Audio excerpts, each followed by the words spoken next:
Hey guys, welcome to Politically Provoked, an interactive podcast where we host debates, panels, and interviews. If this is your first time joining us, don't forget to hit that subscribe button as well as the notification bell to keep up to date with all our future debates and panels. We are primarily on YouTube, but you can find us on Facebook, Twitter, Twitch, Discord, and BitChute. All the information is in the banner below, or you can just search Politically Provoked and we should pop right up. Politically Provoked is a neutral ground where people from across the political spectrum can either duke it out in a debate or just have a casual discussion in one of our panels. Either way, we try to represent both left and right-wing views on every episode. I'm your left-wing host, Brittany, and this is your right-wing host, Todd. So how are you, Todd? Hey, I'm doing great, Britt. How are you doing tonight? Doing good. Ready to be back.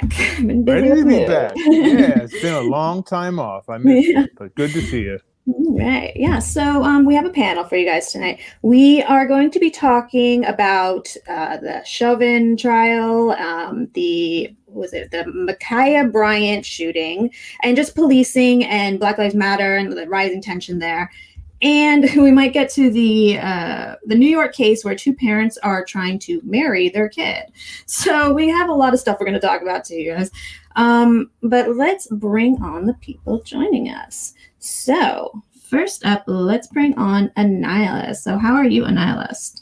Hello, I am doing good. I'm Annihilist. I have a YouTube channel of the same name.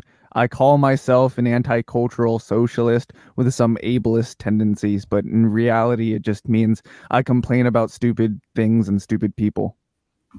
Okay. And if you want to maybe let people know where you lie on the political spectrum as well.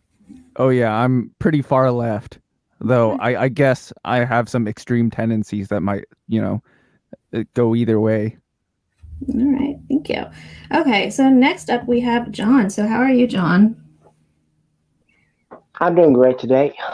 Yeah. So if you want to give a brief introduction, tell people a little bit about yourself and where you lie on the political spectrum.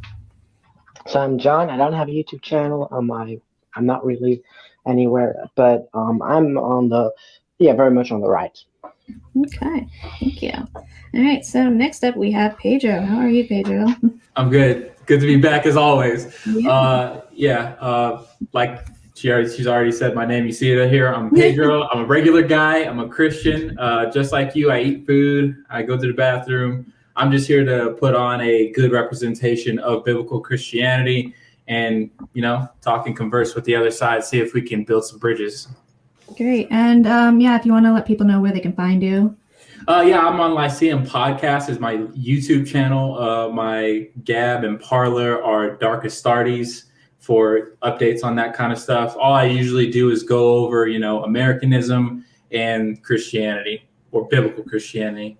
If you wanted to know where I lean more on the political spectrum, I would more so say slight right. But honestly, guys, I'm an individual. Please don't, with those tags, start subscribing me to weird stuff. Just ask me and I'll tell you what I'm about. All right, thank you. And next up, we have Marco. So if you want to introduce yourself, tell people a little bit about yourself, where you lie on the political spectrum, and where people can find you. Hello, I lie in terms of politics with the conservative right in the Republican Party. Right now, I am currently a GOP candidate in the state of New Jersey for Assembly in the 33rd District. So we're looking forward to impacting in the community at a very, very, very local level and engaging with all of the voters and conversing and enlightening them with more knowledge of what the right really encompasses. And we're pushing the America First policies, which work. That's a little bit about me. Nice to meet everyone. All right, great. Yeah, so I guess we can just hop right in. What do you guys want to talk about first? You want to talk about the Chauvin verdict, or you want to go into Ma'Khia Bryant? Bryant? I think second should come Ma'Khia Bryant, because that one's going to be super. I don't think anybody on the panel is going to disagree with each other on that one. Easy day. And the Chauvin trial, I'm very much interested, specifically from the nihilists in the room, not to put the hot spotlight on you, but in the case of what on what grounds do you find justice has been dealt here? Tell us about that. Take us through that. Well, sure. I'm not particularly interested in whether or not Derek Chauvin particularly is a racist or whether he, intended to murder someone. It doesn't really matter. This is all just a symbolic stuff. So it's just symbolic for the larger movement as a whole. And as far as I know, Derek Chauvin's actions caused the death of George Floyd. So as far as I'm concerned, he got what he deserved, but it's not like some policy victory or something like that. Yeah, that's not how the justice system works, though. That's why the verdict was wrong, because you can say, oh, he caused the death, but he didn't murder him, and he was charged, or was charged, not charged. He was the verdict was murder, which was completely wrong. I mean, it could have been manslaughter, maybe, but I don't think so. But that's sort of the problem with can't say you can't have a justice system if it's just about the political what it means politically. I think and that's what I think made me so angry, because had it's kind of because really there was no reason for murder. I think there was really no evidence for that, or really, and so charging him for murder is just going to have a very negative impact on the police going forward. Well, you don't think leaning on somebody's neck for 9 minutes constitutes something similar to murder? He didn't lean on his neck. He leaned on his back. If you look at the, Well, I actually have something about that. I don't really mind if it was on his neck or back. I kind of have a background in fighting. It's pretty hard to breathe in any upper of those areas. So that's really a non sequitur. He did impair the man's ability to breathe. But if I had to, killed him. I agree. That's not what that is. And John, you're totally correct. That's not what killed him. I do think, honestly, it goes to the fentanyl overdose. But I think what still happened was a dereliction of duty, because if everybody's seen my content already by now and have heard it, I really heavily rely on the word of God in terms of how I make my verdicts on this. And the basis on which everything lies, I think, is the police had the man cuffed, totally outnumbered. He was disarmed, and now they are in his care. They have total control. So in their care, their job is to do two critical things. And this is written out in the law. It's, first of all, protect the life, make sure his life is protected. And then 2, make sure he can get to trial where he can have his day in court. So they're not going to be making any kind of verdicts there. Both those things were not achieved in the whole situation, and they had full control. So this is the only reason why I would say he's guilty. Where I agree with you is the charges that were actually made. I don't agree that it was murder, because I didn't see premeditation.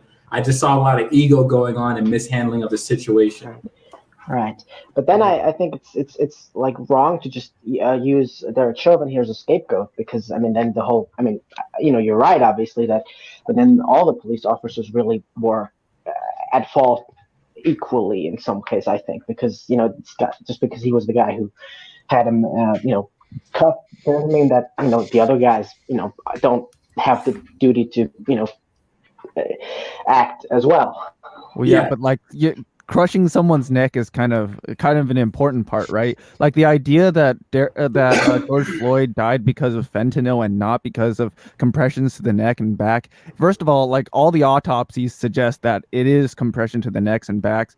Apparently, Dr. Martin Tobin testified at the trial that he said a healthy person in Floyd's position would also have died.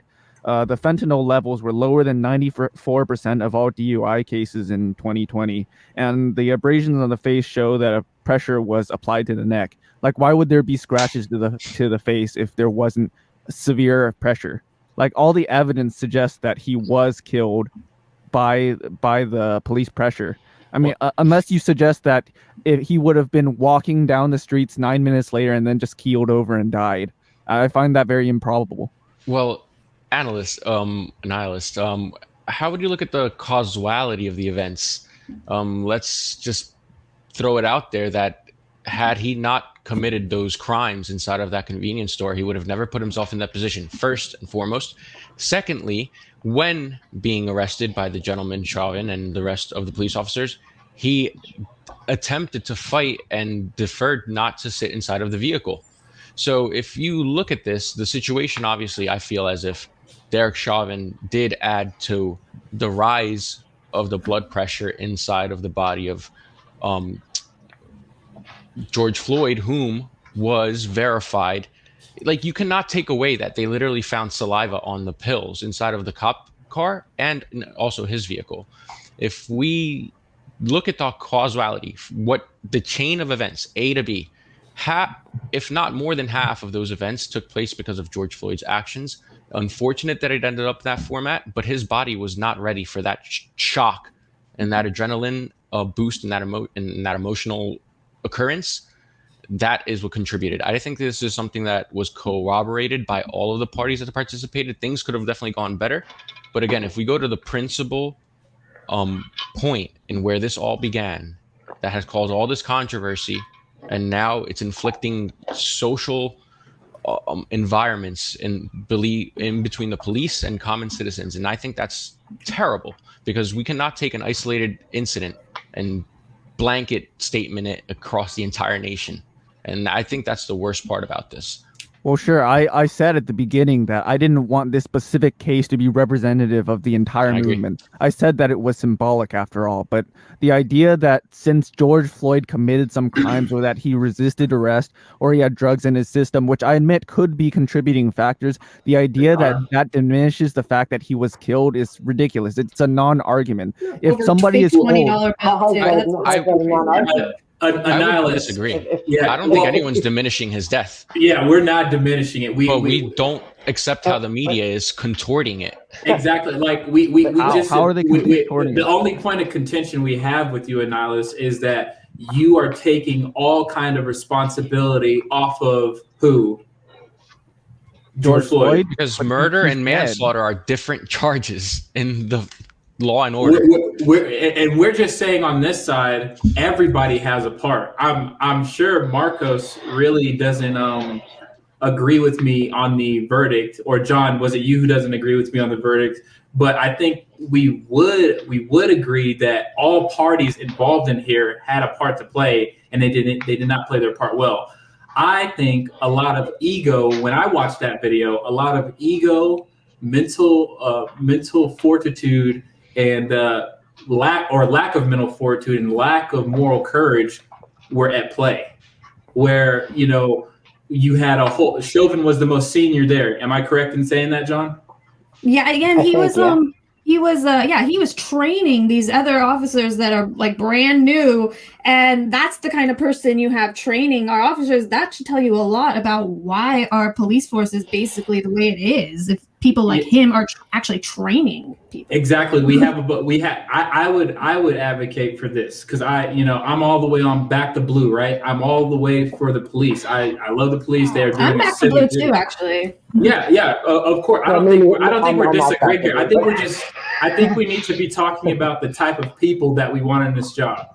I've met awesome cops who know exactly what the Constitution has charged them with, and they know exactly the nature of everything of the job that they are allowed to do and not allowed to do. And then I've met cops where they literally treat it like a job program, or even worse, it's where they exert their power off of some weird ego trip. If I want to just mirror this, because Nihilus doesn't want to make it just this situation, I would look at Tony Timpa. It's almost the exact same factors at play, except this time in Tony Timpa's situation, the cops were by themselves. No one was yelling at them, and they were just joking with each other. And they were not on that guy's neck. They were just on his chest, but it was a bunch of them, and they still killed him. So they got off, and they walked. So I have a question for everybody. I mean, in the days of like social media and all these really publicized, cases, can somebody actually really get an honest to God fair trial anymore if a case is going to be this public? Nope. I don't think so. I think the news will always seep in, but like, what can you do about it? You can't program a computer to do like an absolutely objective decision or something.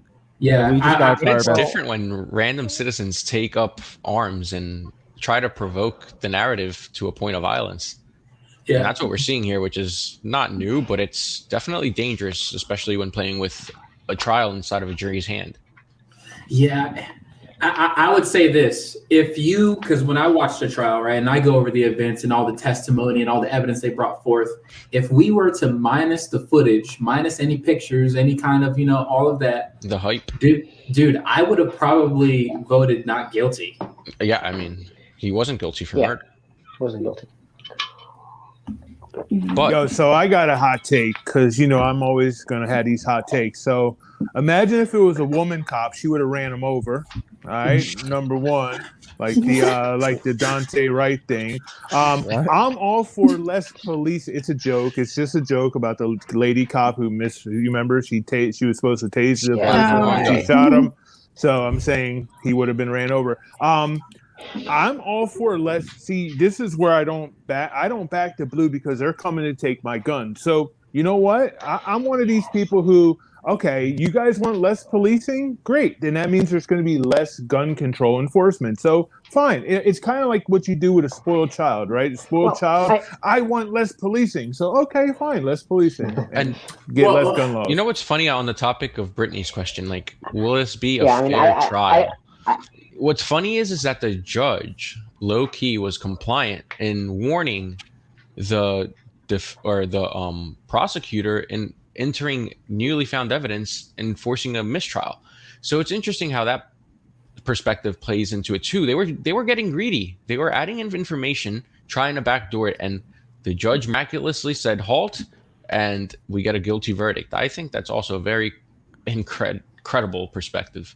I agree with that. I totally agree with you there, Marco. But really quick, I wanted to side myself with Todd. All right, and then let John jump in after you. Go ahead. Okay, Todd. While I am back to blue, sir, I would say you're right. There is you need to be aware. Like, quick scenario, and this is a representation. Like, there is parameters in which Christians are allowed to defend themselves. If in the event, like, what's happening in Britain, where you got police charging into people's houses and start snatching up their kids, saying that they don't get to tell their kid this and that. I think in that situation, I have a moral obligation to my family in order to fight the police in that moment. Like, if it's a scenario where they're giving me good reasons and they're going to give me my day in court and they're not coming to just slaughter my family, then yes, we let them take us, we go to court and we have our day. But if it's just some wild, kick down my front door, no. That's where I have to up the 240. It's July 4th. It's the 4th of July now. I'm taking it all down. So I just wanted to make that clear. Like, I'm for the police, but I'm not like bent over. Yeah. Right. John. Well, Go ahead, John. Go ahead, John. Right. Well, I mean, the thing about law enforcement is obviously that law enforcement always represents state power. And so I can't really support law enforcement when I don't support the people in charge, right? They're always like, it's like, obviously I support the idea of policing, and I don't think criminals should run the streets, but the police are always going to be against me as long as, they're working for the state and the state is against me. Oh, I mean, they've shown on multiple occasions that, conservatives and, very conservative people, that they're not really a friend of conservatives. So I don't necessarily back the blue, although I support individual police officers, but, I'm not going to be, there's this great cartoon by Stone Toss where like someone has a back the blue flag and they're getting arrested. Like, I don't think that we should mindlessly back the blue, but we should support policing, I think, in some ways. Yeah, this is I like what you said there. This is a dance, this is very much, hey man, as long as the music is right and the girls look cool, we're going to keep staying at this party. We'll keep it going. But as soon as, it gets ugly and then you start putting on, Lil Nas with his devil worship music, that's when I have to say I'm kind of out, bro. Well, look at what happened last summer. Go ahead, bro. Right. No, I just want to say, if you feel like if you were in the Soviet Union or in Cuba, I mean, I wouldn't have backed the police there because, they would have, they arrest people all the time, political dissidents, which they also do in this country, although not as much. So I think that, it's always, the police always are an arm of the state. They're not some sort of independent entity.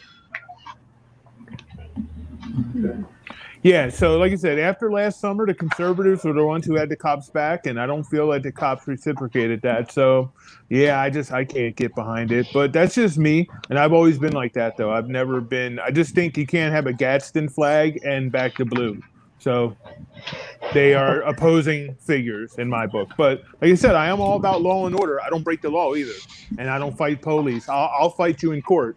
I will lawyer up. I'll get a couple lawyers, and then we'll fight this shit out in court. I'm not going to resist. I'm not going to do anything crazy either. So, but yeah, that's where I'm at on it. And what about Maxine? Anybody want to talk about what Maxine did this weekend while she had armed security and requested to have armed transport take her into that? And what if that gets tossed? What if her words cause that appeal to get she needs to retire. She really does. I mean, she's out. I mean, so stupid.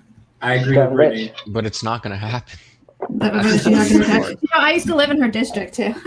Marcos just coming in with the truth. Blows my mind that it's 2 more weeks and everyone will forget about it. And that's like we forgot about Matt Gaetz too. That's true. That's very true. And it's the sad part about our system. We need young people to flip this generational just void. It has nothing to do with generation. There's something to do. This happened in the past as well. I mean, you've always had these sort of politicians. Exactly. That's just how politics works, and it's how democracy works. That's just how it is. Because especially in the modern era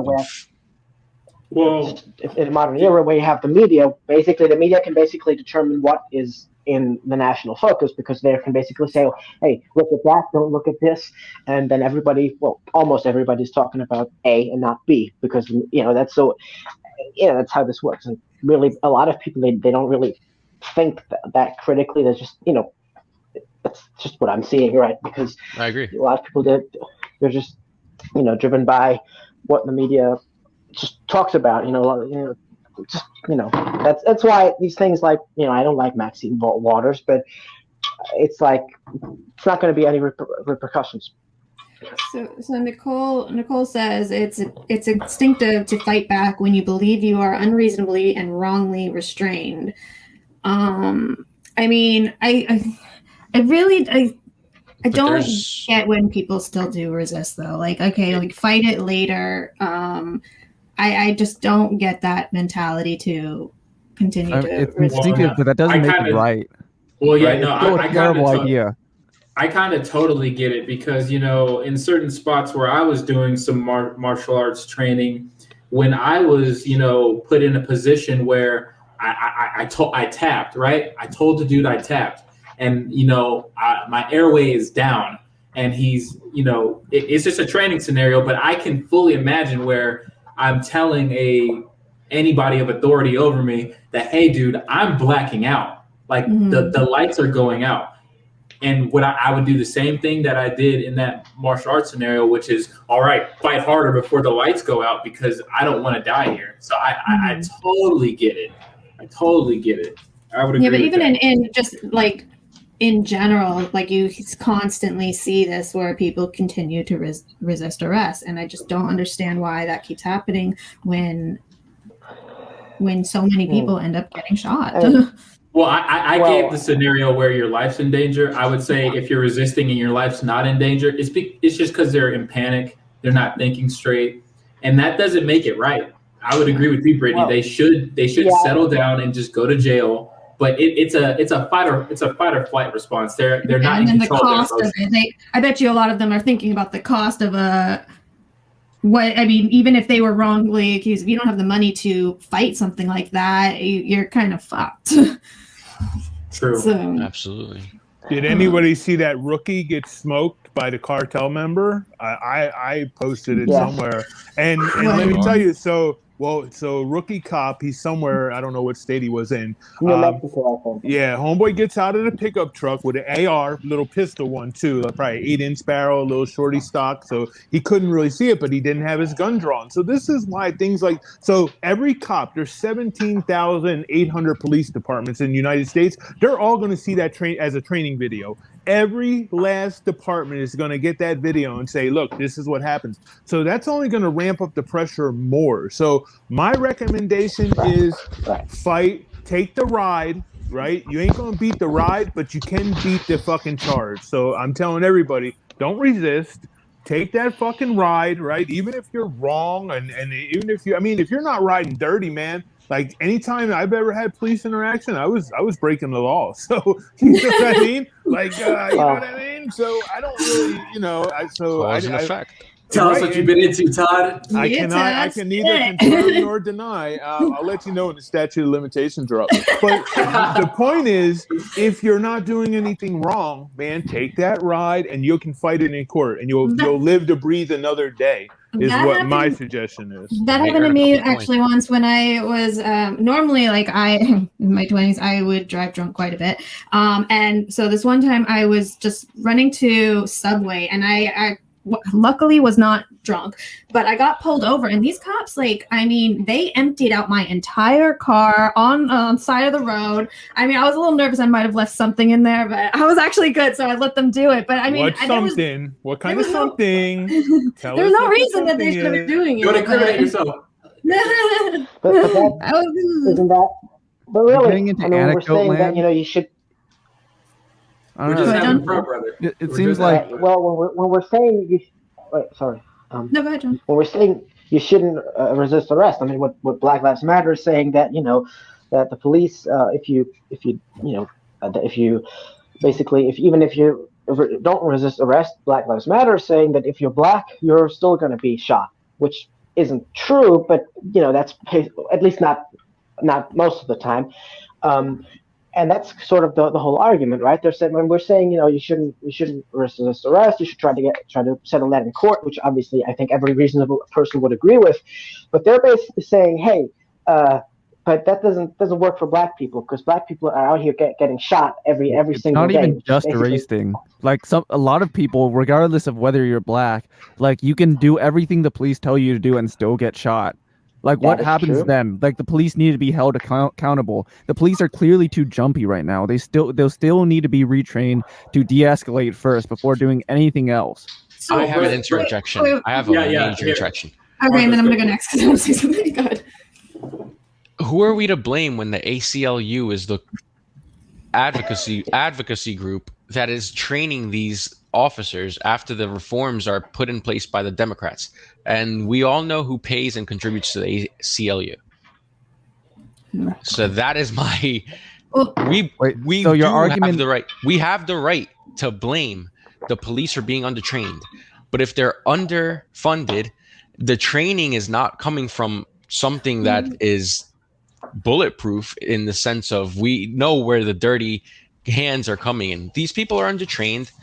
There's no enticing benefits of being a police officer. They're all diminishing. You have no protective rights as a police officer. They're going away every day. So you're already picking apples from the bottom of the barrel and you're putting them on the street. What do you expect? And also, I believe that these murders of anyone by a police officer, they're still very isolated to the amount of interactions the police have per day, per capita. So I think it's still tough to really, again, we have to hold them accountable. I'm all for that. But we also have to reflect on the training and how we're providing that training. Yeah, we definitely need more training, but okay. So I've said this even when all the protests were happening in the summer and people were trying to talk about Floyd and his criminal background and why is he the hero of this or whatever. And it wasn't about Floyd, I think, for anybody. It was, he was representative of all the people that were killed by police. And I think Chauvin also was, he represented all the officers that were never held accountable. So they kind of it seemed like they both, it wasn't even really about Chauvin. It was something bigger than that. And I mean, if officers were held accountable throughout time when these things happen, I think the reaction to every one of these incidents wouldn't be as extreme as they are. Yeah, the problem is they still have qualified immunity, meaning they can basically get away with anything these days. Well, Nihilus, think about it this way. Think about it this way. You and Todd have been coming up with good points here because at the end of the day, you got to remember these are people too. They're just regular people. Todd brought up the kid. The kid. I call him kid. He's a grown man though. But the young officer who got just freaking annihilated by that guy coming out the pickup truck. He didn't even see it coming. He conducted the traffic stop as he should have. It was very chill. Everybody thought it was going to be cool, and then out of nowhere, this dude ups the AR-15, and then we're on to something else. You have that video out there, right? And then you have every other cop in America seeing that, saying to themselves one thing: I want to see my family the next day. But then I'll give another point to you, Annihilus, where you have, who knows about Derek Shaver, the hotel incident where dude was crawling, they were giving all kinds of mixed up commands, and then they just lit him up. They just lit him up, right? Everybody was jumping. I think we just need to realize there's a factor of what? Self-responsibility, discipline, moral fortitude, mental courage that needs to take place on an individual level. I do not like these policies that you're saying, this will fix everything. This will fix everything. No, nobody's saying it would fix anything, but like saying personal responsibility. When's the last time saying just take personal responsibility? When's the last time that worked? We've been telling. I'm sitting right in front of you. I own this house.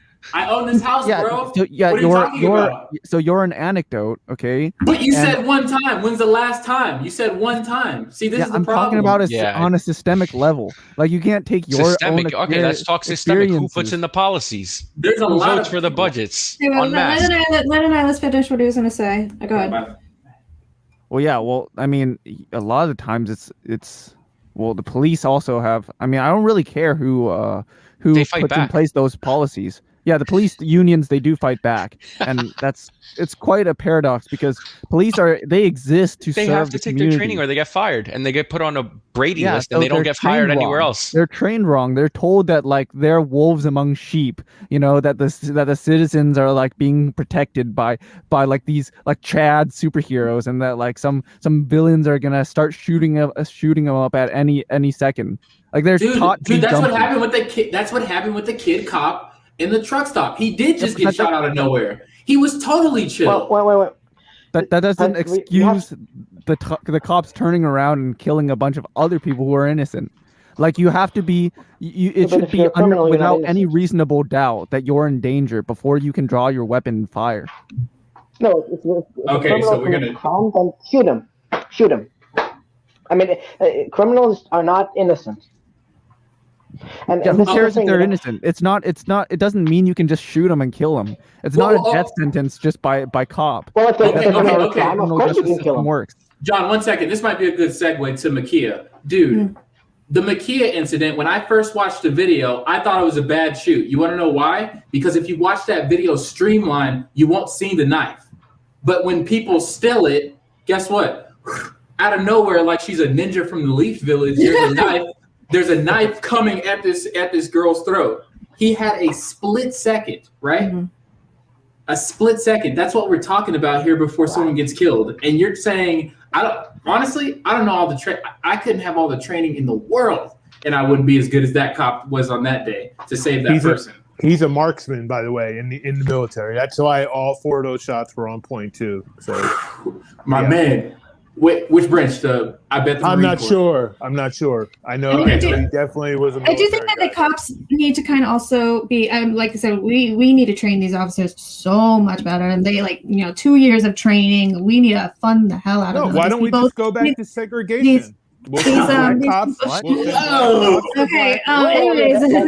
right. And then people like a nihilist, and then whoa. But listen, nihilist is pro-unions, but he's anti-cop union, and he's diametric, and he wants to argue about systemic racism. So hey, let's take the racism out. I'm not for it. Listen, I don't call the cops. I've never called the cops. I have a 9 right next to me. I have an AR. I'm not calling the police, so I'm not one of these people. I don't call them on people.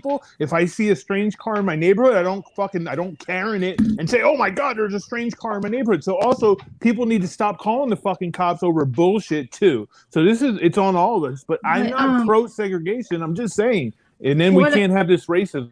Okay. What I was saying is that these cops, in that much larger span of training, need to also be trained, I think, to not to shoot to kill. Like that was like a good point. Like the fact that they're always shooting to kill, like 4 shots. I don't think that 4 shots are really necessary. And I don't know, maybe like it, like you said, they are just people, and so you don't know what you're going to be like in that kind of environment. But that's why you need a lot more training. I mean, I think in the military you can't. It takes a lot higher of a bar to shoot, I believe. But I think it's almost it's been more dangerous for our police officers than people in the military these days. Can I respond to because I think Todd said that I'm generally for unions, but I'm against police unions.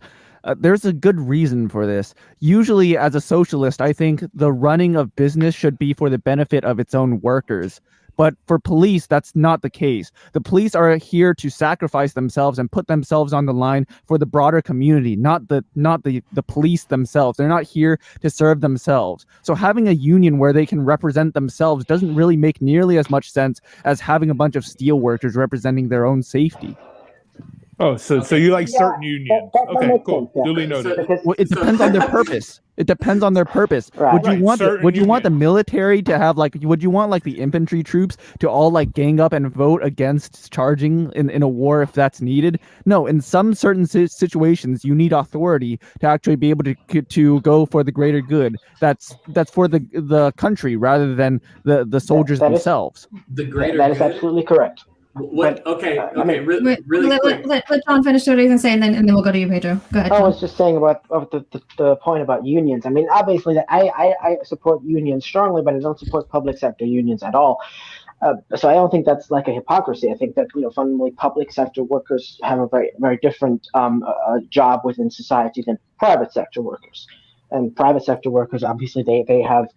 They need the unions in order to be able to negotiate with their employer so that they can have good job benefits and healthcare and stuff. Whereas the public sector, usually public sector jobs are there to serve the public. They're not necessarily just there to serve themselves. So I fundamentally agree with that point. Okay, go ahead, Pedro. Yeah, I just had a question for Nihilus. Nihilus, okay. So say I'll play devil's advocate and I'll agree with you and I'll give this instead. I would have rather had the cops never showed up and all those people at that party pretty much try and kill the girl in the pink and the woman on the ground who got kicked by the dude. And then I would have rather had both of those girls go Kyle Rittenhouse and just light them up. Just if wave after wave of the party wants to come at them, they just start lighting them up. Would you want that scenario to play out since you're kind of against the reaction, or what? How would that go in your mind? What in the case of Maki O'Brien, I'm pretty sure it's pretty justified to unload into the person attacking with a knife. Okay, I don't thank know you. What the question is. So okay, then repeal that question. You see how in a split-second decision these cops are in, right? Apply that around the board. Yeah, but like most split-second decisions don't end up being like that. Okay, so what happened with the kid cop who did everything right? You're using anecdotes. Anecdotes, sir. These are live videos. This is what happens before our eyes. Yeah, but these are still anecdotes. Okay, so the opposite of so I see what you're doing here. I need data. I need data, right? And I don't have it. I'm going to be honest with you because when I go shopping, I don't have a data sheet with me when I'm walking through the freaking top ramen aisle. I usually just pick up what I want and I make my decision. But you're telling me that we can't look at all these videos. We can't, personalize ourselves for all these people who have to do these difficult tasks, and we can't recognize a certain thing. Well, sure. Like, look how many interactions police have with everyday citizens every day of the year and every year of the fucking century. Like, there's so many interactions. If the police go in expecting that somebody's gonna randomly whip out their pistol, like they'll wreak havoc on people who are innocent. Like the amount of violent incidents where people resist arrest of the police using like deadly force, it's very minuscule. So you just do the math.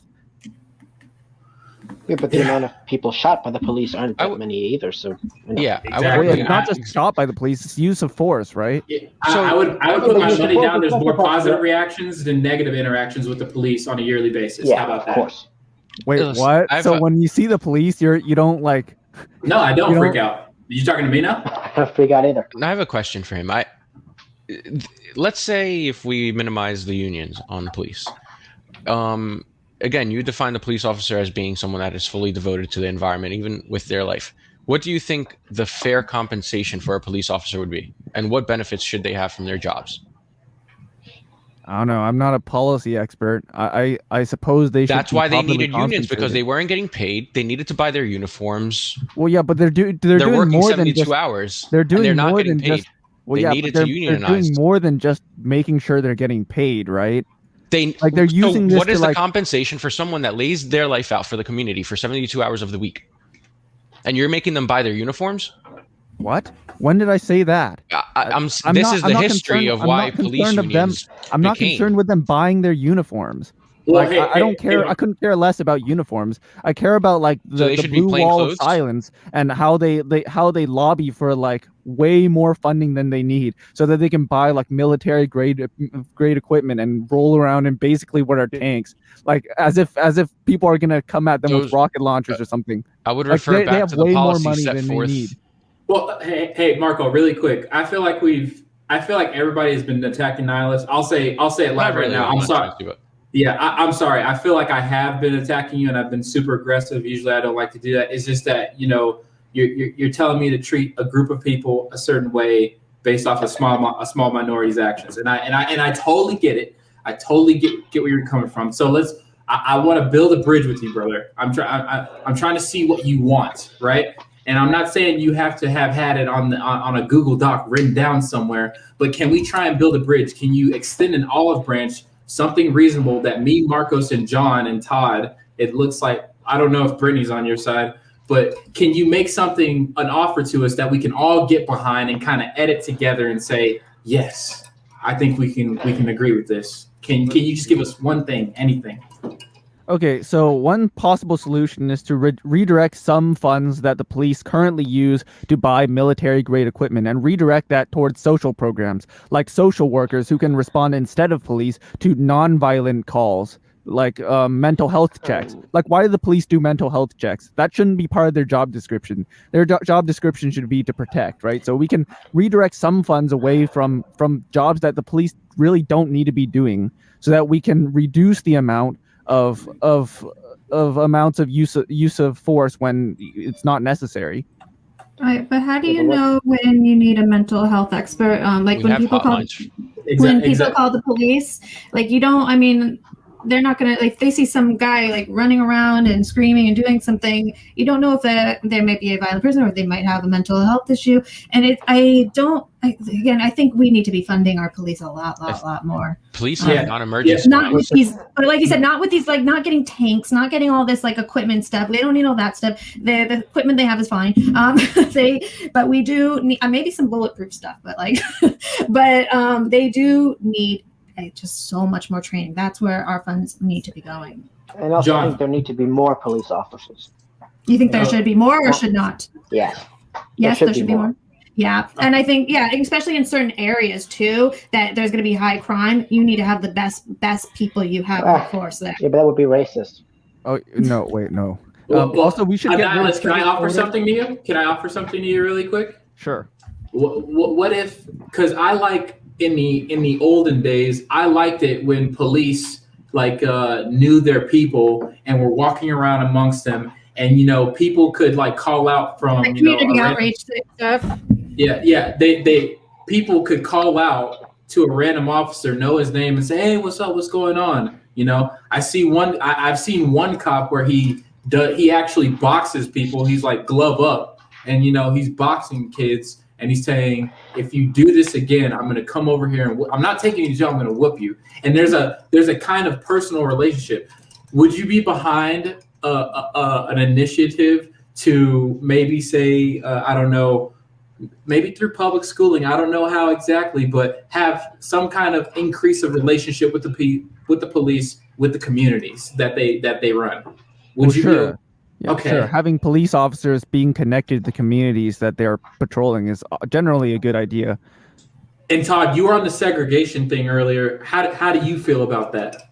Well, first I have to correct the record. Pentagon Program 1033, the cops don't buy armor. The armor is handed down. And like I said, I'm in South Florida where cocaine cowboys, yeah, you need armor. So I'm tired of people who don't know anything, don't know shit all about guns or green tips or black tip fucking bullets talking about we don't need armor. People do need armor. Now, once again, I don't call the cops. The segregation thing, and anyway, so that money, none of the budget goes. The Pentagon gives that shit down to the things, and I'm not even for that because they're handing out bayonets too. So yeah, I don't think cops should have bayonets. That's weird.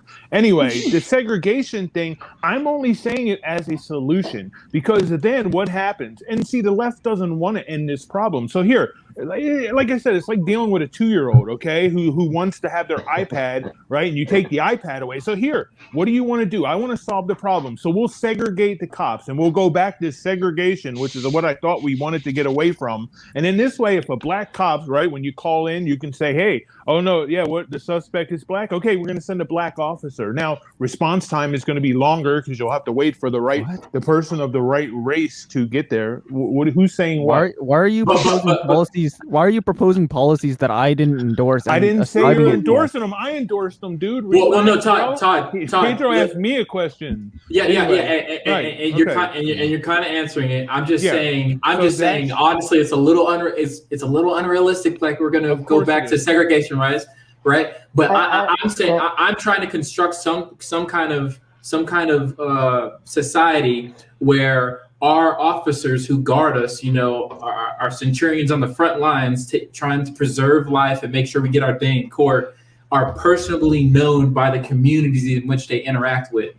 I don't know how that. I'm going to be honest. I'm only 28. I'm very naive in policy making. So I hope when Marcos wins his whole run that he kind of gets with the big brains and does this. I can't wait. But so look, how do you feel about that? Would you be behind some kind of initiative with that narrative? Here's the thing, right? So I looked up Bureau because I don't want to give anecdotal evidence. So in 2018, 61 million interactions between law enforcement and people. So how many people were killed? It's like probably 0.00, and it's horrible. I'm not for people getting killed, but I'm just telling you, out of 61 million interactions in 2018, and that's the Bureau of Justice Statistics. So I'm not just pulling them up off of somewhere, right? If we've had 61 million interactions, and a small portion of that, and like I said, we never talk about certain people whose complexion don't have the connection to be talked about, like Tony Timpa or Duncan Lamp. Or the Filipino dude who got a needle in the neck earlier this year and died the same way as George Floyd, but we never talk about them. So I'm all for fixing the problem. Obviously, segregation is not going to work. I was kind of trolling, but this is kind of what the people want. This is what is the next thing. So yeah, community policing is great. I'm all for it, but I just don't see it as realistic. This is solution. Oh. Yeah. Okay. So besides like shifting money to social programs like social workers, where they can resolve like civic disputes and like traffic tickets, like where you park at the wrong spot. Like I don't know. I don't think the police need to be handling most traffic violations or that. Yeah, I agree with that. We should be shifting the culture of police towards de-escalation. I think we can probably agree somewhat on that. Less interaction with the police. We should get rid of ticket quotas and like productivity goals. Like and you can do that. You can just send them. You can mail that stuff to them. Okay, so we're behind. See, Nihilus, this is nice now because now we're behind you. Now we're talking about stuff that's actually realistic, and I think both sides can come to. John, what do you think? Yeah, I agree with what he said. But I wanted to go on the point of segregation because I think what Todd meant, I think, is we now live in a society, I feel like, where if a white cop shoots a black man, then it's always going to be the same narrative. It's always going to be about racism. And so I can totally understand when you think about, hey, well, if it's always this problem, then maybe we should only have black cops policing black neighborhoods because then you won't have that issue, right? We just had Makia Bryant. We just had Makia Bryant. We all agreed that it was okay to shoot Makia Bryant. Not everybody. Based on what we know. Well, we can all get. Well, we can dogpile on that real quick all together and just be like, dude. Like, Joy Reid was on there saying, back when I was in school, we would break up our own knife fights. Weird fucking shit. Did Joy Reid really say that? I got the video. I'll send it to you. Let me have. I saw like Valerie. A bunch of people. Valerie Jarrett said it. Crazy. A bunch of people on the left because the cultural Marxists and the socialists want to destroy the system. No. Rules for radicals. Wait. You're talking to a socialist here. You're talking to a Marxist here. Marxism is Marxism is an economic philosophy. No, there's also no brother. That's not cool. Annihilus, then John, then Pedro. Okay, go ahead. Marxism is economic. It has nothing to do with culture. Stop bringing socialists into this. That's not true. That's not true at all.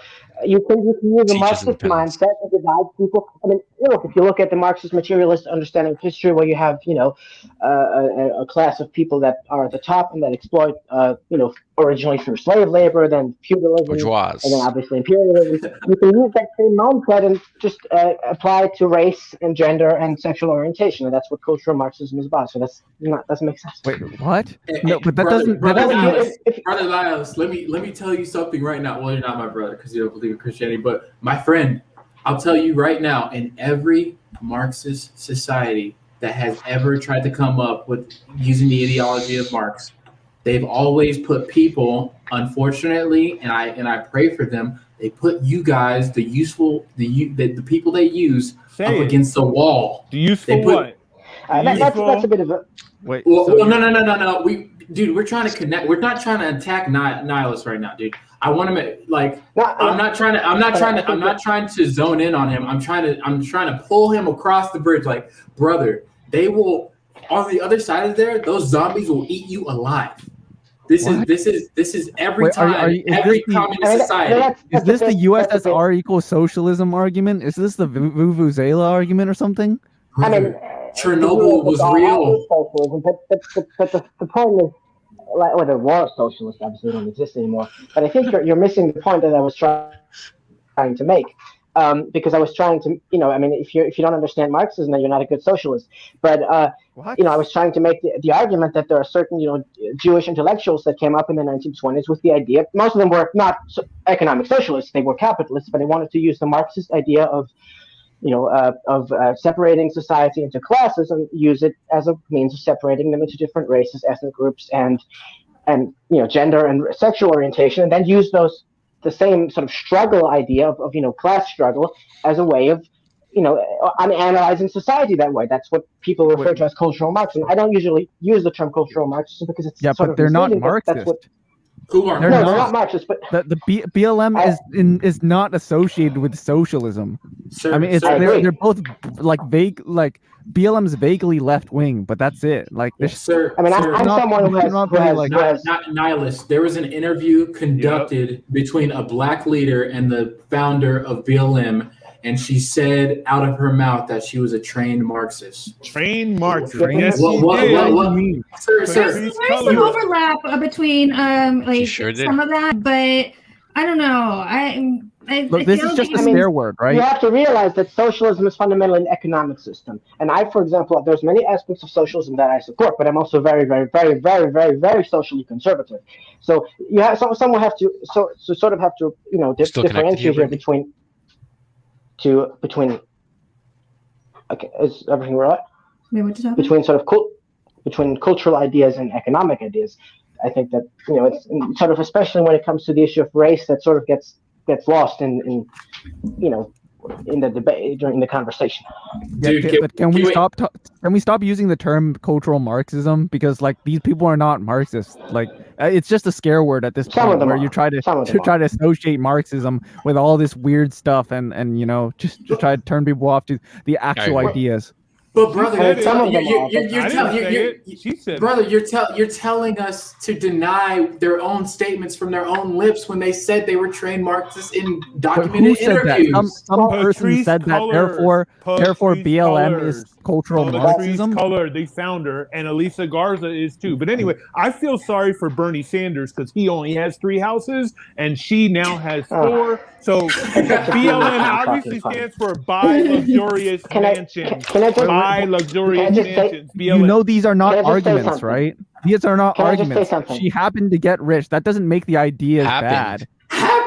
Well, You hate capitalism. Can I, Yeah, go ahead, John. John, say what you want to say. I think we're sort of missing the point here because obviously there are people within Black Lives Matter that have, very far-left views, but there's also a lot of people that donate to this movement that are, that use it as a sort of, as a sort of advancement to, a lot of very wealthy people, very large corporations that use it in a way to advance their own social agenda, which is separate from sort of like a lot of the economic left-wing ideas. So I think we have to sort of be honest here. That's, it's like saying that all of these people are Marxists is a bit dishonest because some of them are, but not all of them. I think that would be more honest. Nihilist, I have to be honest, dude. I feel like I'm trying to do the impossible work that only the Father God can do and draw you away from reality. Like you're Draw me away from reality. You just told me. Well, me and Marcos both identified Patrice Cullors, the one who said she's a trans Marxist, as I would say a race hustler. In short, she used capitalism to play up on your feelings, which I think are very genuine. I don't think you have any bad intentions, sir. But she used you, got the money, and she bought houses in all non-black neighborhoods, nothing to do with the people, for herself. Wait, am I defending that bitch? Like that, I'm defending the ideas. I'm not defending the person. But this might be a drifter. this I don't happens know. I don't care. But this happens every time Marxism, communism is practiced. No, this happens Isn't that every weird? time anything happens. Whenever there's any social movement, some people find a way to capitalize on this. That's literally everything. But what happens? How do you hold people accountable when they represent themselves as belonging to your cloth of thinking, and they obviously present themselves as teachers of the Marxist ways, but they're profiting? I think you're misunderstanding. Can we get this straight? BLM is not associated with Marxism. But she might be, but the movement, She's the the broader leader. movement, most- leader. There is no the leader. So many people in Black Lives Matter are pretty conservative, actually. So I mean, you can't put them under one umbrella. They are. That'd be a shock to me. Point me out to one in the East Coast. But Love Brittany, to meet him. but Brittany, this is what we're saying. Me and Marcos and Todd, and maybe even John, because I'm not very clear. I'm sorry, I've been cutting you off a lot, John. I just want to say that right off the bat. Fine. We're saying that they're being used. They don't. Yes, everyone's they're being being emotionally used all the hijacked. Yes, everybody's being used all the time. No, it's not They by have all the good not intentions in the necessarily by world. Marxists. It's people it's scammers drifting on this and capitalizing on this. You think all those like mega corporations talking about BLM and like LGBT, like whatever, all that pink capitalism, James. do you think they actually believe any of that shit? No, of course they don't. They're just capitalizing on the social trend. The fact they're doing that doesn't prove that the movement itself is insincere, or that it's like some sort of conspiracy, or that it's incorrect. You can have say to the same thing separate about those MAGA. Nihilist, I'm not trying to attack you, sir. I swear, I'm trying to make a bridge here. But when you say these things, nice sweater. But when you say these things, like, and then I see the debate with Richard Wolff and Destiny, right? Where socialism gets slaughtered on its face. It gets decapitated, right? But then everybody comes in with the cope, the maximum cope, the copium. Oh, dude. What cope is it? Like, Richard Wolff didn't do well in that debate. Socialism didn't answer a lose single because question, of and he's a professor in university, sir. He's taught and classes. he's not used to online debate bro style. Like, Richard Wolff lost the debate. I admit that. Debate, bro? What's the debate? You're the first. What does person that term admitted even that, mean? The online debates, the online debate sphere is completely different from like academia. Like, I admit that Richard Wolff lost the debate. He didn't look good there, but that didn't mean that like socialism lost or something like that. There's plenty of debates happening all the time where socialists win, where capitalists win. Nihilists. It's all on the thing I liked about that debate most. I think we're segueing kind of. The thing I liked about that debate most was to show you that a college dropout, a person who has access to all the free available information in the world, is able to educate themselves and be very knowledgeable about the positions they hold without going into college and shoving themselves into an enormous amount of debt. It broke away the illusion of the monolith, which is ultimately arguing from authority, saying that Richard Wolff, because he's a professor, he's correct. That's the main thing I liked about it. Honestly, sir, he had socialism down worse than, I would say, a regular YouTuber, because he couldn't even define what socialism was. He kept referring to feudalism. But going back to the point, I don't think Richard Wolff had bad intentions. I don't think there's any malice in it. I think there are figures, for example, Patrisse Cullors, who are trained Marxists and know how to hustle this game, who just use you, sir. Yeah, That's so why you're saying Marxists by their nature are hustlers, unless you're trying. Thank you. Okay. Okay, well, So that's a very bad faith argument. You're just accusing all people who ascribe It's a go pyramid under scheme. the Marxist umbrella as grifters, Bad then that's faith, the way. sir. Sir, bad faith. I'm pleading with you. I'm trying to bring you. I'm trying to extend olive branches and make bridges with you and show you that we can work together. What you're saying is like it's like me saying that Donald Trump, because he cheated his own constituency out of tons of like millions and billions of dollars, that he like everything he says is wrong. Like this, there's not a connection to be made here. Exactly. These are individual people doing bad things, and you're trying to connect that to the entire movement or the entire ideology, and it does not work. It's very bad faith. You're accusing people of not having good intentions. When you do that, you can't have good faith. all right. So, John, I think you were talking at the same time. But if you wanted to go next, go ahead. What you were saying? Well, yeah, I mean, I think that's sort of, I agree here with the, it's sort of a bad faith argument, because that's just how politics works. You will always have people that try to cash in. I'd say almost the entire Republican Party is basically just a big cash cow, or not a cash cow, but they're basically a bunch of grifters, and that never do anything, and just So I think that's just how a lot of politics is, and so I think that's a bit of a bad faith argument to just say because this person got rich or because Bernie Sanders got relatively wealthy because he wrote a book. I think that there's a lot more substantive arguments than that. That's not a very substantive argument. Hold on a second. For people that are watching, because we are going to have a Q&A, so anybody that has questions for our guests, if you want to start sending them in, we will get to your questions. We're going to get to all of them. So yeah, just tag politically provoked and who your question is addressed to, and we will get to those. Sorry, Marco, were you going to say something, Marco?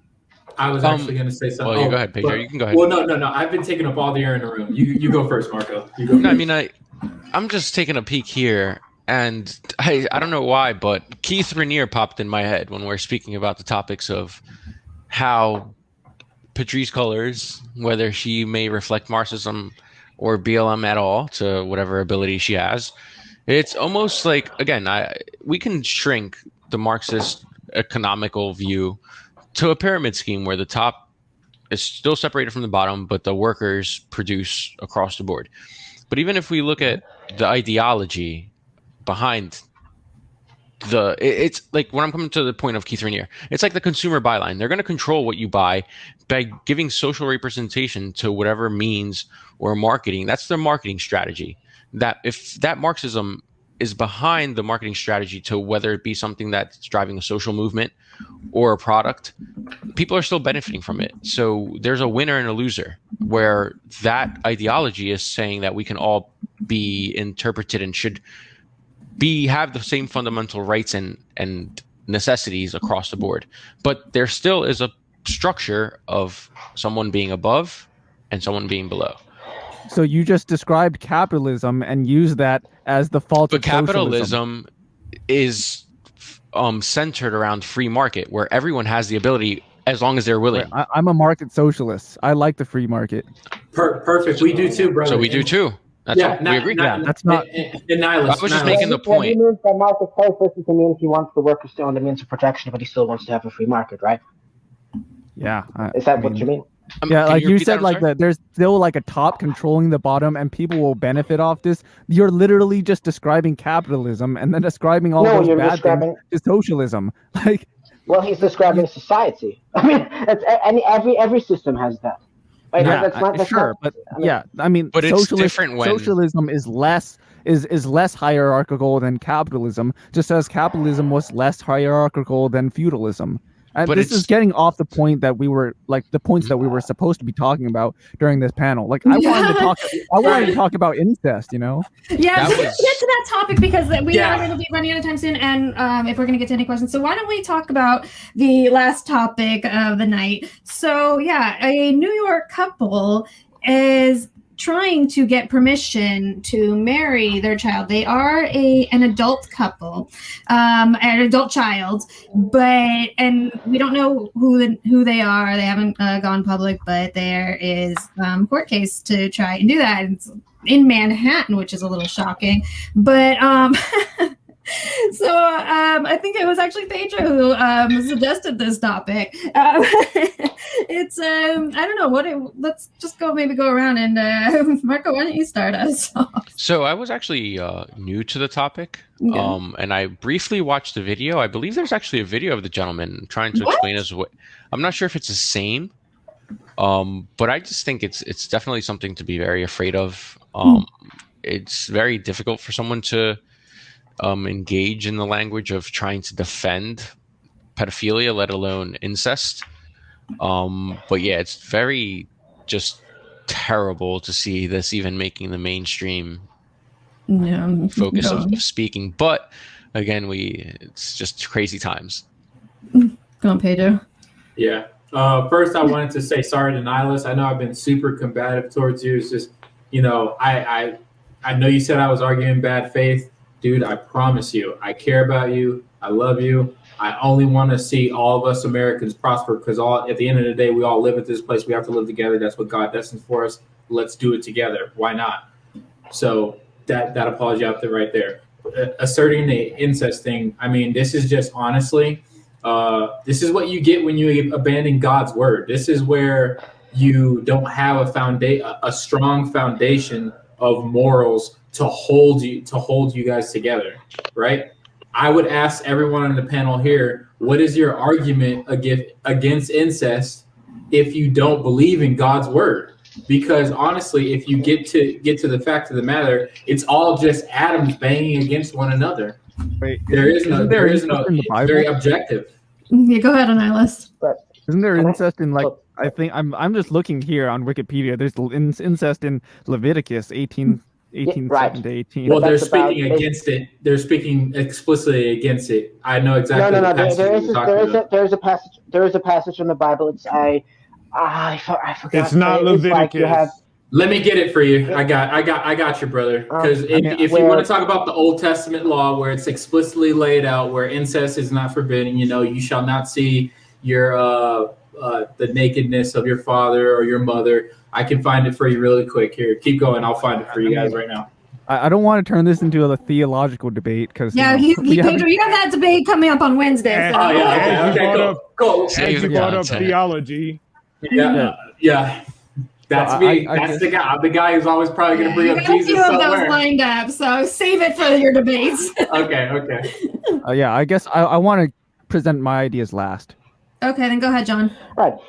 Well, I think to answer what Pedro said, I think obviously yes, I am a Christian, and I agree that it's very difficult to have any moral view without God because if you just believe in rationalism, every human being can basically rationalize whatever they want, which is why rationalism and humanism is such a bad moral foundation. But I think that a lot of this can even be looked at sort of in a natural way, because incest is bad because if you commit incest, and we know this because it happened throughout history, your children and your children's children might inherit certain diseases. I mean, we saw this with the Medici family in Italy. They basically committed a lot of incest, and they had a lot of sort of problems where they died, or they had very bad skin, or and stuff like that. So I think there's a lot of the negative things that God tells us that we shouldn't do. I think they actually have a natural. There's a natural sort of something that happens to us in a way that hurts us. For example, another great, and you're probably all not going to agree with me on this, but for example, if you have a child with someone of another race, you're probably going to have a big problem in terms of trying to get that child an organ or trying to get them some bone marrows, because they're going to have a very, very different DNA from you. And so I think that's the sort of something that I feel like God is telling us that we shouldn't have that. Or for example, if you engage in very hypersexual behavior, that's something that has a huge effect on your mental health. It can really destroy you. So I think a lot of things that we see as negative. I'm a huge believer in the categorical imperative. I don't believe in utilitarianism. I believe that there's a lot of things that we do as humans that are negative to us, or that actually destroy us. It's very what I like to call self-destructive behavior, which we cannot necessarily rationalize why it's bad, but it is always bad because it hurts us mentally and physically. And I think, or even either our descendants or our children. And I think incest is one of those things. We just lost Pedro. Yeah, no, I mean, I'm still here. I'm sorry, I meant Marco. Yeah, so it's just fucking weird. I mean, it's just fucking weird. And it seems like, I don't know, are they in some kind of cult? Because I think that type of stuff happens in like culty type of areas. And I wonder if they are actually from freaking New York. This will not seem like a New York thing. But Todd, I don't know. What are your thoughts on it? Man, I don't even know. I didn't even know that shit happened. I didn't even put it in my search history. I'm not putting it in. I'm not letting that shit into my orbit. This is like, we control. Social media is like, it's inherently bad. Like, I didn't even know this story was happening, and I was gonna be like, what the fuck? And so I didn't flip out, but I was like, what is going on here? So anyway, I don't know anything about it. Yeah, no, it's not good, and it's horrible, and it should not. 40-cent solution. Anybody knows what that means to me? That's a 40-cent solution. So anyway, yeah, he said his internet just booted him. He texted me, so I'm gonna tell him if he can pop back on. But so I'm good with this subject. Yeah, right. I guess it's my turn then. Get in there. John talked about a little bit about, like how we want to prevent inheritable genetic diseases. So like eugenics, which is pretty based, honestly, if you think about it. Although I don't agree with you with, miscegenation and stuff like that. I think race isn't actually a thing. So, so we disagree there. But okay, let me talk about marriage, the difference between marriage and having children, because I agree incestual children is a bad thing, obviously. I think people have a right to be born without severe genetic diseases if it's at all preventable. So we agree on that. But I think marriage as an institution is outdated. Like, it used to be a political affair where people were tied to each other in order to form like connections and stuff. But that doesn't happen these days. We try to marry for love. Marriage is no longer about having children, because married couples can be childless and unmarried couples can have children. Obviously, some of the Christians might disagree with that notion, but no. We fully agree. The purpose of marriage, actually, in Christianity, is fully just to reflect, a relationship between God. That's it. We're supposed, in our relationship with our partner, when other people in public see it, is just simply supposed to be like, oh man, so that's what's this whole Christianity thing about. That might be nice. And then even in our ugly moments, right? Like, because we fight too in our relationships, you're supposed to be seeing a display of ultimately reconciliation, forgiveness, understanding, empathizing, that kind of thing. So yeah, I wouldn't say the sole purpose of marriage would be to make children. So yeah, we're good there, Niles. So, and then other criticism I have of marriage as a concept, before I get to incest particularly, is that it normalizes the family unit, which is it's not actually natural. Like, humans are built to live in tribes of like 100 people or so. So like, the family unit is basically a capitalist construct. It's designed to segment ourselves into different like units so we can be manipulated to work wherever the capitalists want us to work. And finally, of course, it's a symbol of oppression. Like the man pays for the ring, he pays for the wedding, he pays for the everything, and later on he pays the alimony and he pays for the child care, right? Sir. So I mean, marriage these days it's a symbol of male oppression by this time. So I think you should be able to associate with whomever you want and freely leave whenever you choose. Now that being said, I can move on to No, let him finish. Go ahead, Niles. So I'm just laying out my critiques of marriage as an institution. So at this point, you can jump in before I talk about incest. No, she's right. I can't cut off. I did a review about this. I'm cutting people off too much. I need to stop. Go for it. Do your thing. Okay, so obviously incest can be problematic in some sorts of ways. Like parent-child relationships, they have an unequal power dynamic in many cases, right? So, for example, exchanging sex for financial favors and financial support, you can see how that can become problematic. And of course, you can have children with serious genetic diseases, and legitimizing even if incestual marriage is legal without incestual children being legal, legitimizing incestual marriage might increase the amount of incestual pregnancies even if those pregnancies remain illegal. So you might just you might just increase the amount of that happening just by legitimizing part of it. So those are my arguments against incest. But here's why I still support the marriage part, because even though there can be an unequal power dynamic, that's not necessarily the case. I think we should be able to go to court and just prove that there isn't some sort of power dynamic, and that should be it. Like many arrangements, like having a trophy wife or a trophied husband, have that same type of coercion involved, and we don't really look too harshly upon that.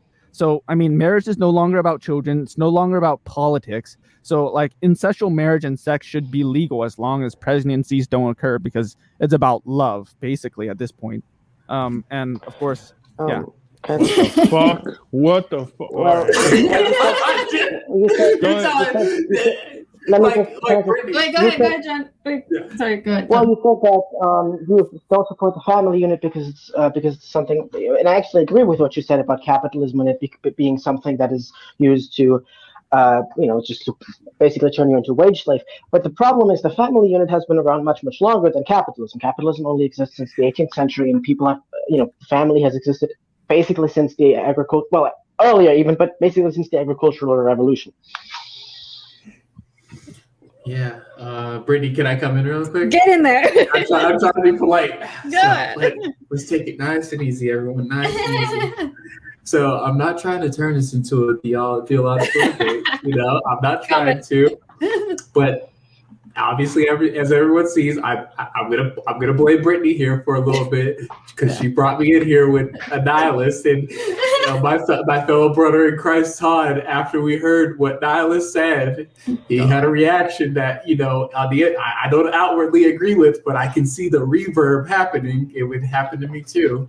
Nihilist, I want to say I love you when I say this, because I'm not trying to just be combative with you and tell you that we're politically provoked. It's good. Yeah. Okay. I'll say it politely. Nihilist. In marriage, the operation of a man sacrificing his resources for his woman is only to signify and simplify, not perfectly, but significantly, the sacrifice which Christ did for his church. When we lay down when we lay down our money, our resources, our lives, and in some moments when we're supposed to die for them in the event that our family unit is attacked, we are supposed to lay our lives down for them and fight for them. Brittany, can you play stuff on this whole little scene here? Yeah. I sent you. Well, no, don't worry. It's not going to be theological. It'll be something fun. There's a link here. If you can just put it up and just skip to minute 3, second 25. But marriage isn't always Eurocentric, marriage has existed in many different societies. It's not all about Christ. I mean, minute 3, second 25. And isn't Christianity all about your faith in God, not the works you do, the money you provide and the sacrifice? The whole point isn't it supposed to be the faith in God, not all this other weird money sacrifice thing? I don't know. It doesn't make sense to me. It's symbolism. It's symbolism, sir. We're not saying when we do those things as men in a relationship, We're not saying that's going to be the pivotal thing that actually earns us our salvation. We do those things because we've already been saved. We're just saying we're trying to reflect Christ here on earth in our marriage, in that operation for men.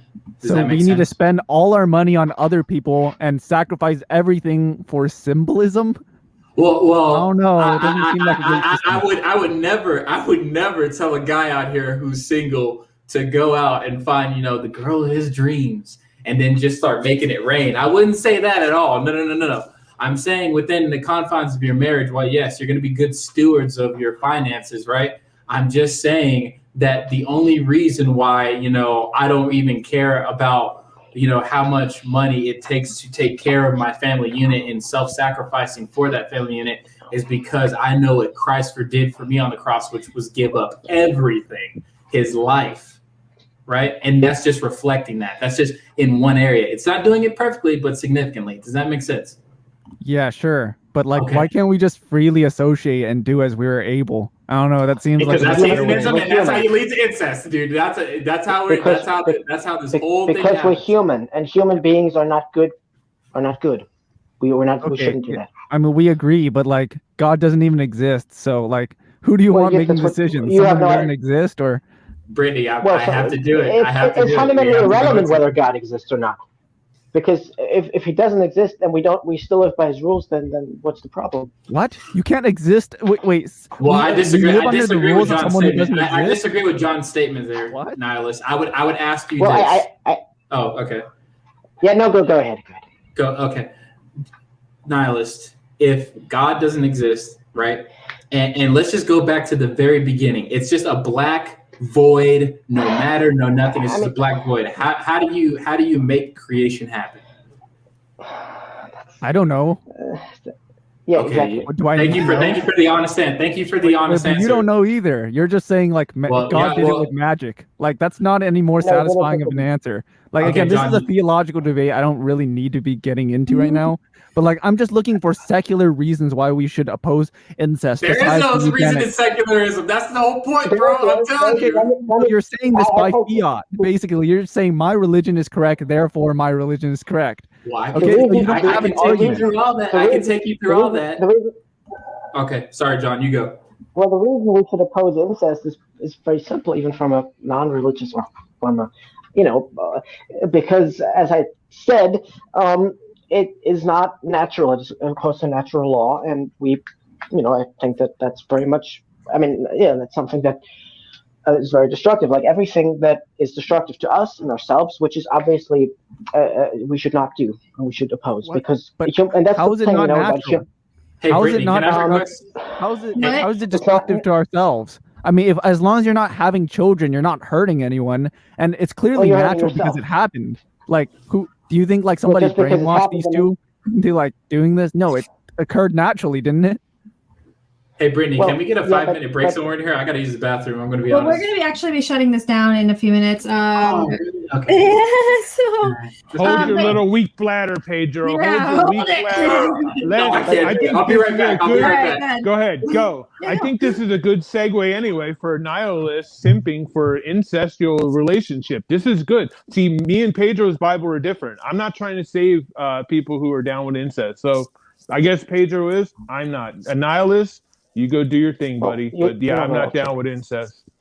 I don't know. I think I made incest look pretty good here for some reason. I don't know. I'm sure. I don't even know why you would want to try to make incest look good. But cool, if you're going edgelord, I guess mission accomplished. For me, 40-cent solution. That's what I have for you. Anyway, but yeah. So, do we have any questions? Yeah, that's what I was going to say to people. If you guys are watching, because we are going to be shutting this down pretty soon. So, if you have any questions, tag politically provoked and who your question, because otherwise we're going to be shutting it down. So.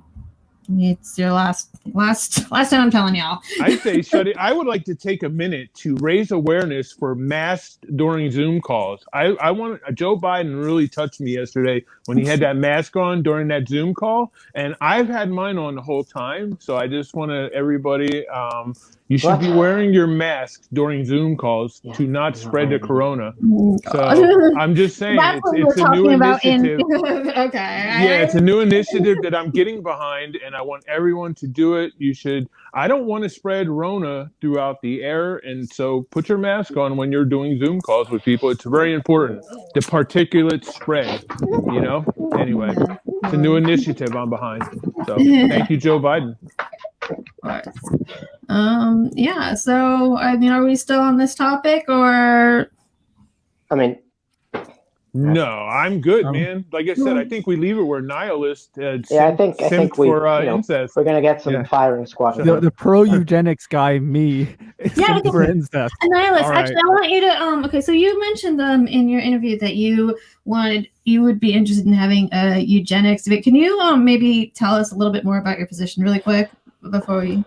Well, sure. I think the idea that like we're not responsible for like bringing people into the world with serious genetic diseases is kind of, well, it's irresponsible. I think people have the right, if they must be born, if they must be forced into this awful world of ours, they should be expected to, they should expect to have like the baseline tools for success, Mm-hmm.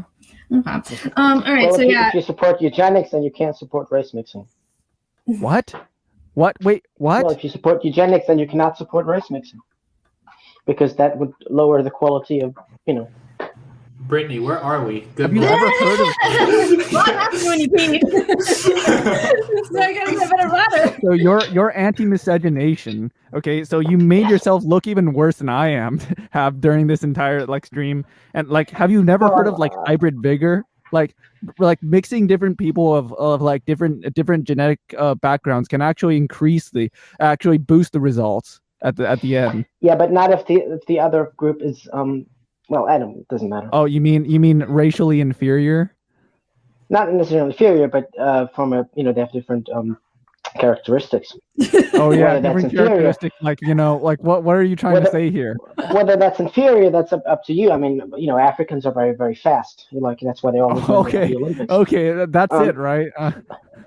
You're just saying I don't know. I'm letting them to. Hey, Jimmy they're the also Greek. generally physically stronger, but tell us about the extra calf muscle. Come on, Jimmy the Greek.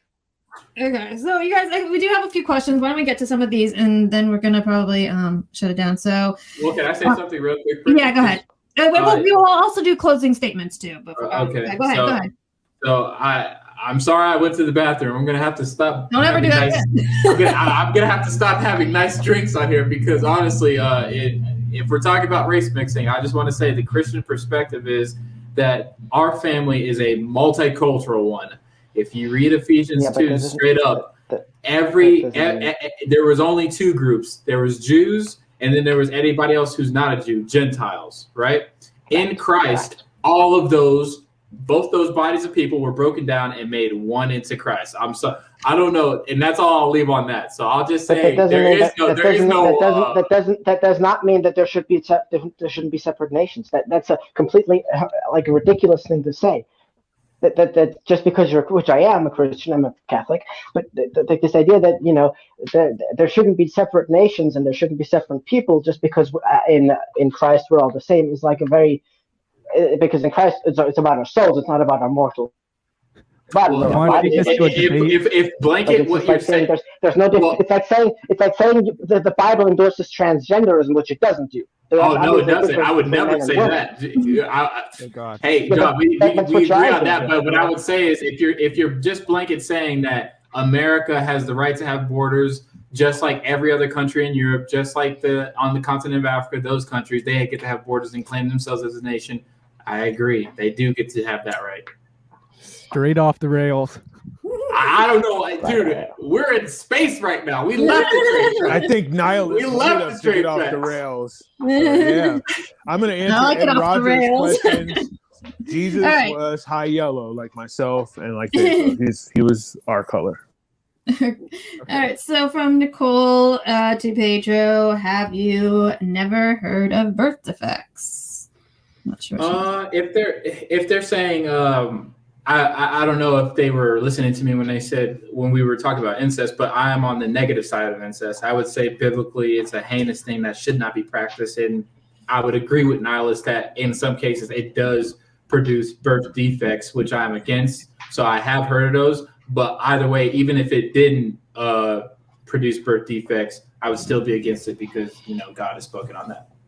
All right. So from K Fools to a nihilist, ask him if he thinks it's okay for a man to fuck his mother. Yeah, as long as he doesn't have children and as long as there's no unfair power dynamic in it, then yeah, sure. It's weird. I wouldn't want to watch it, but you do whatever floats your boat.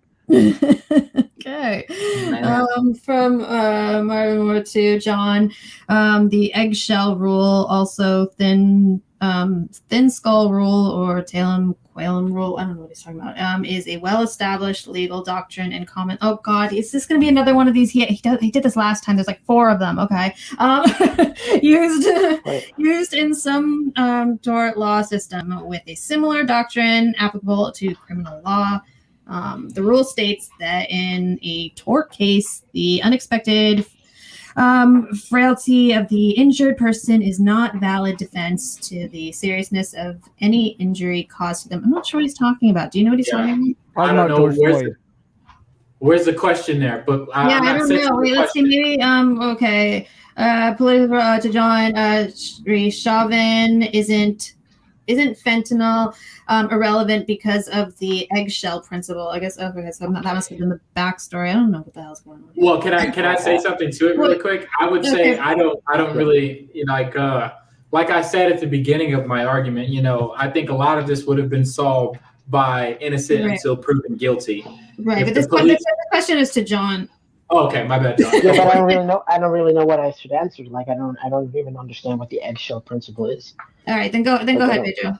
Yeah, if the police had in mind when they got on the scene innocent and proven guilty and ensure the safety of the life of the assailant that I'm going to be detaining, if they just followed those 2 principles through and through, I think what would have happened was the man could have been saved, but also the fentanyl in his system might have been, hey, Todd's on camera. Okay, but maybe they would have been able to effectively save him. Maybe they wouldn't have. But in the court case, they could have said even more assuredly it was the fentanyl in his system that killed him. Mm-hmm. Sure. All right, so I guess so we can go around and do final statements because I think. Oh wait. What is this? I asked the question first, but it didn't come through. Okay. All right. Yeah. So if we want to go down and just give some final statements on anything we talked about, and then we can shut this down. So, Pedro, I don't know if you want to go first, and we'll just go around. Well, I kind of in here wanted to. I came in actually with an intention to make a biblical case for self-defense and make some solid categories for us, and that is, there's a situation where a Christian should not resist his persecution, and that's when he's standing up for the word of the Lord. If they're gonna come at me and say, "Hey, Pedro, you must deny God," then in that situation, yes, I'm supposed to submit myself to the authorities, and I'm going to be prosecuted just like Jesus was prosecuted. There's the second scenario where, all the laws are obeyed and I'm supposed to be detained by the police, and they're going to ensure that, one, I'm going to be innocent until proven guilty in my day in court and my life will be taken care of. Yes, I still submit myself to the authorities, and then boom, we go with that. But in the situation where Todd kind of alluded to, where things like that are happening in Britain, where people are coming into people's houses and taking their children, things like in Canada, where they're forcing this man to watch his daughter go through hormone therapy by the government. In that situation, you are warranted to turn it into the 4th of July. It is 1776 again. Take them back to Tripoli. Make sure they know that, no, this is not glorifying to God in any way. I will defend my family. And ladies, you can do that too. I'm not saying that you're supposed to just be hiding away in a room, In that clip that I wanted Brittany to play on the screen, it's the Iron Man. It's okay. But it's Iron Man 2 where, they're both being attacked and they're just purely defending themselves. That's it. You're supposed to be able to do that. All right. All right. So John, if you anything else you want to say before we close down? I think I made my point very clear. I don't think America has a policing problem. I think America has a huge crime problem, and I think we need a lot more police officers. And we also need a lot more, I'm not against a strong government or that is there to enforce the laws. I think, but we need a government that is a government of Christ and a government that represents the people, not the oligarchic, demonic, satanic elites. It's just That's the spirit. All right, Nihilus? Okay, so basically, I guess I'm just going to run through the points that I made. Floyd's death was a homicide as ruled by all the autopsies. There were contributing factors, but that doesn't make it any less of a homicide. But in any case, the results and the verdict of this particular trial aren't nearly as important as the systemic issues that surround it. And in that case, we can look at different ways to solve some of these issues. For example, we can demilitarize the police. We can redirect police funds towards social programs aimed at getting people to stay in school to make sure they don't commit as many crimes in the first place, and social workers who can respond to nonviolent calls in a way to de-escalate. We can retrain the police so that they can also de-escalate, and we can have tighter restrictions on ticket quotas, productivity goals, to make sure they don't just like randomly charge people just to make some money. We can get rid of civil asset forfeiture, which I didn't particularly get to, but we can get rid of that. We can restrict the power of qualified immunity so that we can hold police more accountable for their actions. And so we didn't really get to the criminal justice system. Oh yeah, incestual marriage. I think basically the way the debate went is that everybody else appealed either to eugenics or they appealed to theology. And I think I made a more nuanced take on like how you might consider the way eugenics and power dynamics factor in, and how you might still accept incestual marriage, given that the institution of marriage, which is pretty outdated in general, stays around. So yeah. Todd, do you want to say anything? Yeah, I just want to say we will not have true justice until Patrisse Cullors gets her 5th mansion. So everybody, you need to donate more money. They only raised $90 million last year, so you guys better start. It's we're in April, and get going, get moving, because until she gets her 5th mansion, we'll never really have true justice until she gets her 5th mansion. Poor Bernie Sanders only has 3 houses.